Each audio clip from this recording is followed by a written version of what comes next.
সালামু আলাইকুম বন্ধুরা, কেমন আছেন সবাই? আশা করি অবশ্যই ভালো আছেন। তো বন্ধুরা, আজকের এই ভিডিওতে আমরা দেখব যে কোন কোন দলিলের জন্য এলটি নোটিশ তৈরি করতে হয় আর কোন কোন দলিলের জন্য তৈরি করতে হয় না। যেগুলোর জন্য তৈরি করতে হয় কেন তৈরি করি, আর যেগুলোর জন্য তৈরি করতে হয় না কেন তৈরি করতে হয় না সেটা সহ জানবো। আপনারা দেখতেছেন সাতকাহন, সাথে আছি হোস্ট আজিমউদ্দিন। প্রথমে আমরা জেনে নিই এলটি নোটিশ জিনিসটা কি। তো এলটি নোটিশটা হচ্ছে আমরা যখন সাব রেজিস্ট্রেশন ও অফিসে দলিলের মাধ্যমে মালিকানা হস্তান্তর করতে যাই, তখন ওই সাব রেজিস্ট্রারের কাছে আমাদেরকে আরেকটা অ্যাপ্লিকেশন দিতে হয় যে এই সংবাদটা যাতে এসিলেন্ট সাহেবকে দিয়ে দেওয়া হয়, যেখানে আমার নামজারি প্রক্রিয়া শুরু হবে। এটাই হচ্ছে সম্পত্তি হস্তান্তর নোটিশ। তো এই এলটি নোটিশটা নর্মালি 2 পাতার হয়, কোথাও কোথাও টোটাল ওই দলিলটাকে ফটোকপি করে 10 টাকার কোড ফি লাগিয়ে এসিলেন্ট অফিসে দিয়ে দেওয়া হয়। তো সেই 1950 থেকে আইন ছিল যে ওই নোটিশটা পাওয়ার পরে এসিলেন্ট সাহেবের দায়িত্ব ছিল নামজারির কার্যক্রম উনি শুরু করবেন, আপনাকে নোটিশ করবেন এবং আপনার নামে খাজনা খারিজ হয়ে যাবে। বাস্তবে সেটা হয় না। এখন পর্যন্ত আমরা প্রথমেই দেখি যে কোন কোন দলিলের এলটি নোটিশ তৈরি হয় না। 1 নম্বর হচ্ছে আমাদের চুক্তিপত্র, যেগুলো জমি বিক্রির, মানে হচ্ছে বায়নামা দলিলের জন্য কোনো এলটি নোটিশ তৈরি করা হয় না, কারণ বায়নামা দলিল নিজে কোনো মালিকানার দলিল না। আমরা যখন সম্পত্তি হস্তান্তর আইন 1882 পড়ি, এর মধ্যে আমাদের এই যে 54 ধারাটা দেওয়া আছে, এটার মধ্যে বলা আছে যে বায়নামা হচ্ছে জাস্ট একটা ভবিষ্যতে বিক্রয় দলিল সম্পাদিত হবে নির্দিষ্ট শর্তে দাতা গ্রহীতার এই ঐক্যমতটা। এটা নিজে কোনো মালিকানা সৃষ্টি করে না, এটা নিজে কোনো দায়বদ্ধতা সৃষ্টি করে না, নিজে কোনো প্রকার লাইবিলিটি এটা নেয় না, চাই আপনি সম্পত্তির দখল গ্রহণ করেন অথবা না করেন। তো এর জন্য বায়না দলিলে নামজারির দরকার পড়ে না, তাই বায়না দলিলে কোনো এলটি নোটিশ তৈরি হয় না। 2 নম্বর যে গুরুত্বপূর্ণ সেটা হচ্ছে পাওয়ার অফ অ্যাটর্নি দলিল। পাওয়ার অফ অ্যাটর্নি দলিলে মালিকানা হস্তান্তরিত হয় না, জাস্ট পাওয়ার অফ অ্যাটর্নি দলিলে বর্ণিত কাজ আপনি করতে পারেন। তো এর জন্য পাওয়ার অফ অ্যাটর্নি দলিলের সাথেও কোনো প্রকার এলটি নোটিশের প্রয়োজন পড়ে না। এটা ছাড়া যে কোনো প্রকার ঘোষণামূলক দলিল, যেই কোনো প্রকার আমাদের ভ্রম সংশোধন দলিল, এই দলিলগুলোতে আমাদের কি প্রয়োজন পড়ে না, কোনো প্রকার এলটি নোটিশের প্রয়োজন পড়ে না। তাহলে মূল আপনি থিমটা মনে রাখবেন, আমরা যদি এমন কোনো দলিল করতে যাই যার মাধ্যমে আমাদের খাজনা খারিজ পরিবর্তিত হবে, রেকর্ডে আপডেট আসবে, তখন আমাদের অবশ্যই এলটি নোটিশ তৈরি করতে হয়। এখন আসি গুরুত্বপূর্ণ সেই দলিলগুলো যেগুলোর জন্য এলটি নোটিশ তৈরি করার প্রয়োজন পড়ে।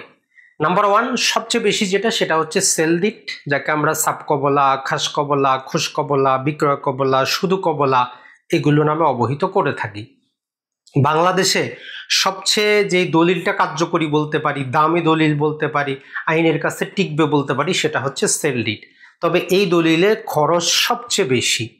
তো এই জন্য একটা দলিল রেজিস্ট্রেশন করতে কত টাকা খরচ হয় এটা জানতে হলে আমাদের ইউটিউব চ্যানেলে দেখবেন ডিটেইলে দেওয়া আছে। সেখানে আমরা একটা অ্যাপসেরও নাম বলে দিছি, সেটাতে আপনার থানা, জেলা, উপজেলা, জমির দাম এগুলো এন্ট্রি করলে আপনি জানতে পারবেন একদম প্রকৃত খরচটা। তাইলে সাবকবলা দলিল, কারণ সাবকবলার মাধ্যমে মালিকানা হস্তান্তরিত হয়, রেকর্ডেও নামটা আপ টু ডেট করতে হয়। এখন ওই এলটি নোটিশের মাধ্যমে নর্মালি নামজারির প্রক্রিয়া শুরু হয় না, আপনাকে পৃথকভাবে দলিলের সার্টিফাইড কপি উত্তোলন করে আপনাকে নামজারির জন্য অ্যাপ্লিকেশন করতে হয়। 2 নম্বর চলে আসি যে কোনো প্রকারের হ্যাবা অথবা দান। হ্যাবা এবং দানের মাধ্যমে কি হয়, মালিকানা হস্তান্তরিত হয়, এই জন্য এলটি নোটিশ তৈরি করার প্রয়োজন পড়ে। এটা ছাড়া হচ্ছে যদি হ্যাবা বিল আওয়াজও করা হয়, এটার জন্য আমাদের কি করতে হয়, এলটি নোটিশ তৈরি করতে হয়। আর হচ্ছে যে বন্টন দলিল, যদি আমরা প্রত্যেক সূত্রে ওয়ারিশি সম্পত্তিগুলো বন্টন বাটোয়ারা করি, সেক্ষেত্রেও আমাদের কি প্রয়োজন পড়ে, এলটি নোটিশের প্রয়োজন পড়ে। এটা ছাড়া বিনিময় দলিল, একজনের সম্পত্তি আরেকজনকে দিচ্ছেন, এইটার জন্য আমাদের এলটি নোটিশ তৈরি করার প্রয়োজন পড়ে। তাহলে আমরা যদি হাতে গুনি, আমাদের সাবকবলার জন্য দিতে হয়, হ্যাবার জন্য দিতে হয়, দানপত্রের জন্য দিতে হয়, হ্যাবা বিল আওয়াজের জন্য আমাদের দিতে হচ্ছে, বাটোয়ারার জন্য দিতে হচ্ছে, বিনিময়ের জন্য দিতে হচ্ছে। মূলত এই কয়েকটা উল্লেখযোগ্য দলিলের জন্যই আমাদের এলটি নোটিশ তৈরি করতে হয়, যেখানে জাস্ট 10 টাকার একটা কোড ফি লাগিয়ে সেইটা আমরা এসিলেন্ট অফিসে পাঠিয়ে দিই। এটাই হচ্ছে আমাদের এলটি নোটিশ। আর তাহলে আপনারা বুঝতে পারলেন যে কোন কোন দলিলে এলটি নোটিশের প্রয়োজন পড়ে আর কোনটাতে প্রয়োজন পড়ে না। কিছু মনে না থাকলে জাস্ট এতটুকু মনে রাখবেন, যেই দলিলের মাধ্যমে মালিকানা হস্তান্তরিত হয়ে খাজনা খারিজ পরিবর্তিত হবে সেটার জন্য আমাদের এলটি নোটিশ প্রয়োজন পড়ে, আর যেই দলিলের জন্য মালিকানা হস্তান্তরিত হয় না, খাজনা খারিজ সেখানে পরিবর্তন হয় না, তার জন্য এলটি নোটিশ দরকার নাই। যেমন আমাদের বায়নামা, যেমন আমাদের পাওয়ার অফ অ্যাটর্নি, যেমন আমাদের ভূম সংশোধন, আমাদের ডিক্লারেশন, এই দলিলগুলোতে আমাদের ওভারঅল বাংলাদেশে নির্দিষ্ট কোনো দলিলের সংখ্যা নাই, এটা মনে রাখবেন। মোটামুটি এখন পর্যন্ত দেখা যায় যে 28 থেকে 30 প্রকারের দলিল হয়। তবে আইনে শব্দ চয়ন করা হচ্ছে যে যেই দলিল আপনার মালিকানা সৃষ্টি হবে, মালিকানা চলে যাবে।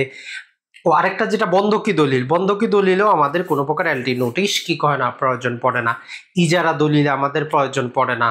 তার মানে হচ্ছে যে আপনি দলিলের নাম মনে না থাকলেও জাস্ট এতটুকু মনে রাখবেন যে যেখানে মালিকানা হস্তান্তরিত হয়ে যায় সেখানে এলটি নোটিশ দরকার পড়ে।